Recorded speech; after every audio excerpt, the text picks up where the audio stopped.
A paz de Jesus. Padrão. Então o negócio é a ovelha negra, às vezes. Capítulo 4 do Evangelho de Mateus. Desencarnam cães, gatos, cavalos. É que mudou-se para a pequena cidade onde moravam. Boa noite, meus amigos. A paz de Jesus, o Mestre Supremo, esteja em nossos corações. No capítulo 4 do Evangelho de Mateus, há o célebre encontro de Jesus com a mulher samaritana.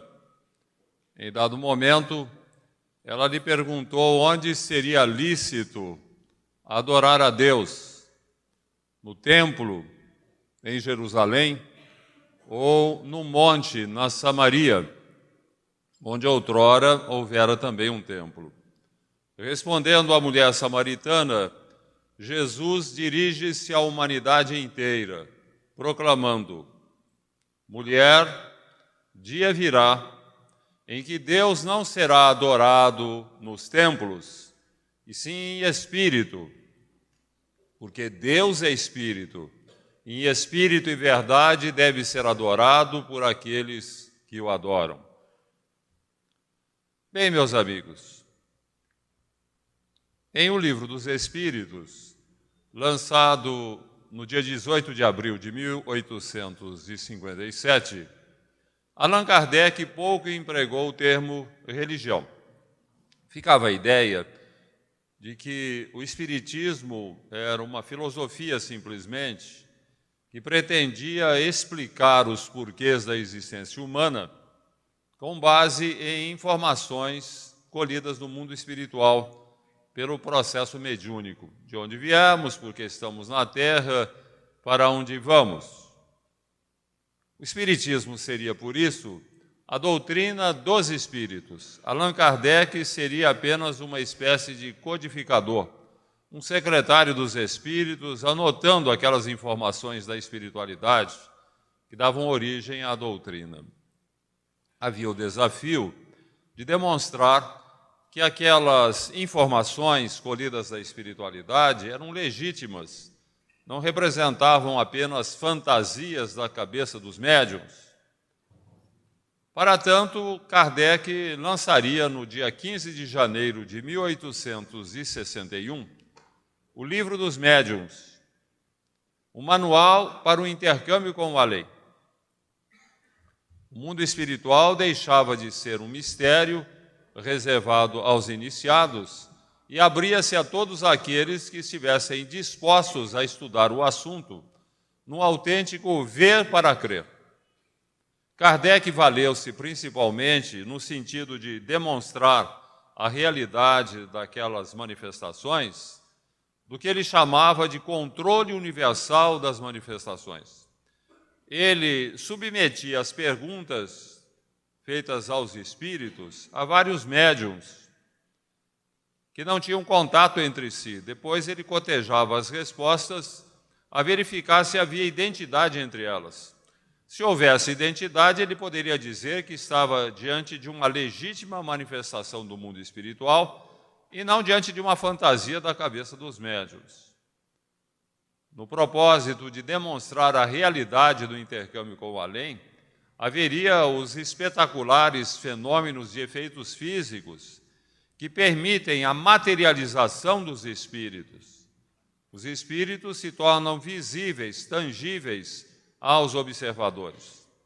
É muito difícil negar a existência dos espíritos e a comunicação com os homens quando analisamos o trabalho notável realizado por William Crookes, grande cientista inglês, um dos maiores cientistas ingleses de todos os tempos, membro da Royal Society, a Sociedade de Estudos para a Ciência da Inglaterra, descobridor dos raios catódicos, descoberta que permitiria o advento da televisão, e de outras descobertas mais. Foi um grande cientista na sua época. Pois bem, Crookes, em princípio, ele não acreditava na existência dos espíritos em suas manifestações.